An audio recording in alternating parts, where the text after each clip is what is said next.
একটা নারীর জন্য সবচাইতে বিশ্বাসের জায়গা হচ্ছে দুনিয়াতে তার স্বামী।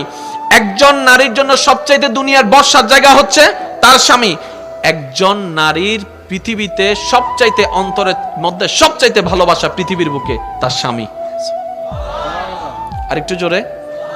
কোন একজন মেয়েকে জিজ্ঞেস করেছিল যে আপনি যাকে যাকে ভালোবাসেন একটু লিস্ট করেন। লিস্ট করার পরে ওনাকে বলা হলো যে আপনি এখান থেকে লিস্ট এখানে কাটতে থাকেন, কাকে কাকে আপনি ফেলে দিবেন। এভাবে কাটতে কাটতে কাটতে কাটতে কাটতে কাটতে এক সময় উনি সবার নাম কেটে দিলেন, স্বামীর নাম রেখে দিলেন।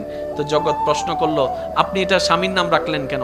সবাই আমাকে ছেড়ে দিতে পারে, আমার স্বামী আমার হাত কখনো ছাড়বে না, এটার নাম হচ্ছে নারী জাতি। সুবহানাল্লাহ।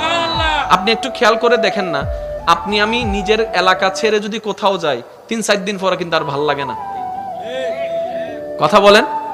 নিজের গ্রাম ছেড়ে গেলে অনেকে বিদেশ থেকে আসার পরে দেখবেন গ্রামে নামার পর আগে লম্বা করে নিঃশ্বাস নেয়, এই যেন সে কোন প্রাণ খুঁজে পেয়েছে। গ্রামের সে মাটির গন্ধ তাকে অভিভূত করছে, গ্রামের সে চাচার চেহারা তাকে আনন্দিত করছে। ওই যে অনেকদিন দেখে নাই তো, যে যেখানে জন্ম হয় তার প্রতি একটা ভালোবাসা থাকে।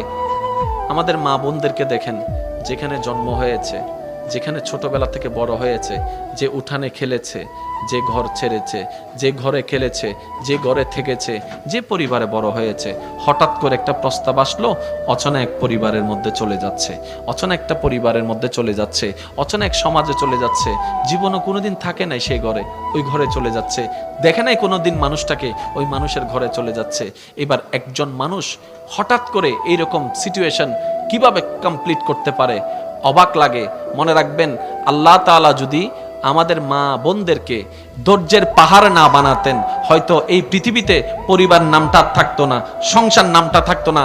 আপনি আপনার মায়ের দিকে দেখেন না, আপনি আপনার দাদি নানির দিকে দেখেন না। আমাদের দাদি নানি মারা যদি ধৈর্যের পাহাড় না হতো, আজকে সংসার পরিবার টিকতো না। ওনারা হাজার কিছু সহ্য করে সংসারকে টিকাই রেখেছেন। সুবহানাল্লাহ।